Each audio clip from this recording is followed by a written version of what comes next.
किसान का सपना। एक बार कालेश्वर नामक एक गांव में कृष्णवीर प्रसाद नामक एक व्यक्ति अपनी पत्नी के साथ रहता था, जिसने एक पुत्र को जन्म दिया। अपने पुत्र के नामकरण के दिन उसको हरि प्रसाद का नाम दिया गया।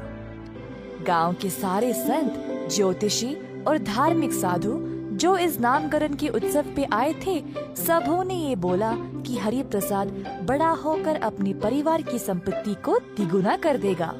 कृष्णा और उसकी पत्नी इस वरदान को लेकर बहुत प्रसन्न हो गए। अब बचपन से ही हरि प्रसाद ये सुनते आ रहा था कि उसके कारण परिवार की संपत्ति तिगुना हो जाएगी, तो वो बहुत अमीर बनने के सपने देखते देखते बड़ा हुआ। उसकी इच्छा थी कि वह कई जमीनों का मालिक बनेगा और भोरी भोरी पैसे कमाएगा। हरि प्रसाद 21 साल का हो गया जब उसके पिता ने घर और कारोबार की सारी जिम्मेदारी उस पर सौंप दी और उसका विवाह भी करवा दिया। काम की जिम्मेदारी लेने के बाद वह आलसी बन गया। फसल की देख रेख करने के बजाय वह खेत में आराम करता था, दोस्तों के साथ गप्पे मारते हुए। इसी तरह दिन बीत गए और अंत में सब खराब हो गया। कृष्णवीर प्रसाद ने ये देखा और अपने बेटे को बुलाया। हरि प्रसाद, मुझे लगा तुम उत्तम रूप से अपनी जिम्मेदारी निभाओगे और घर गृहस्थी अच्छे से संभालोगे। मैंने तुम पे विश्वास किया कि तुम मेरा नाम रखोगे, पर तुमने तो सब बर्बाद कर दिया। मुझे बहुत दुख है इस बात का। पिताजी, आप सब लोगों ने ही तो कहा था कि मेरे जन्म की वजह से इस परिवार की संपत्ति तिगुना हो जाएगी। मैंने ना आपका नाम खराब किया ना कुछ। मैं तो हर रोज समय पे खेत पे भी जाता हूँ।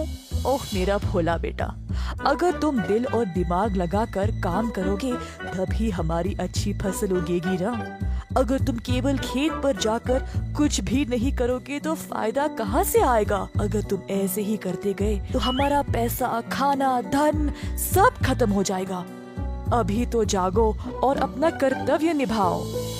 हरि प्रसाद को अपने पिताजी की बात समझ आ गई। मैंने इतने दिन बर्बाद किए, इतनी छोटी सी बात थी और मुझे समझ नहीं आया। बिना काम किए मैं परिवार की संपत्ति को तिगुना कैसे कर सकता हूँ। पिताजी, मुझे क्षमा कर दे। मुझे अपनी गलती का एहसास हो गया है और मैं ऐसा कभी नहीं करूँगा।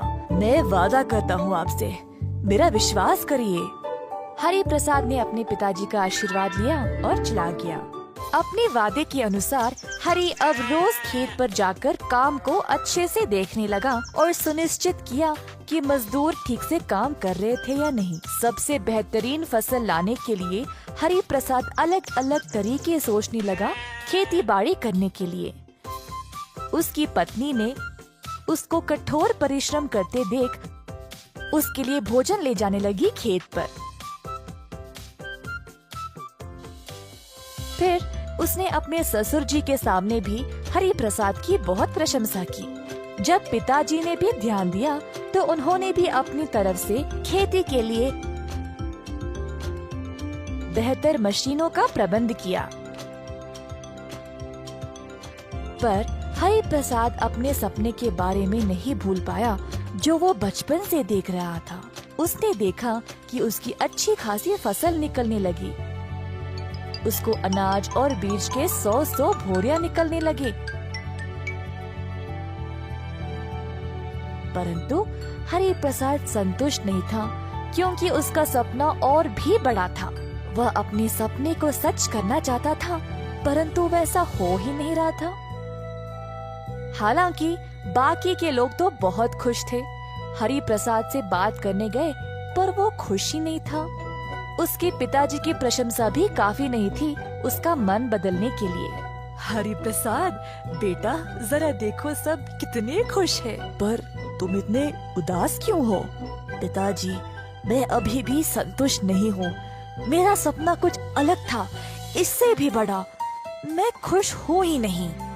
हरि प्रसाद, जितना भी हमारे पास है उससे हम सब खुश हैं।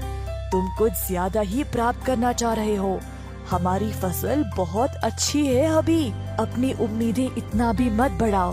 नहीं तो जो है उसको भी खो दोगे। परंतु हरि प्रसाद वैसा ही रहा। वह और धन कमाने की कोशिश करता गया और 10 गुण ज्यादा धनवान भी बन गया। सबको दिख रहा था कि हरि प्रसाद ने अपने सपने को पूरा किया था, पर इस बात का एहसास खुद हरि प्रसाद को ही नहीं था।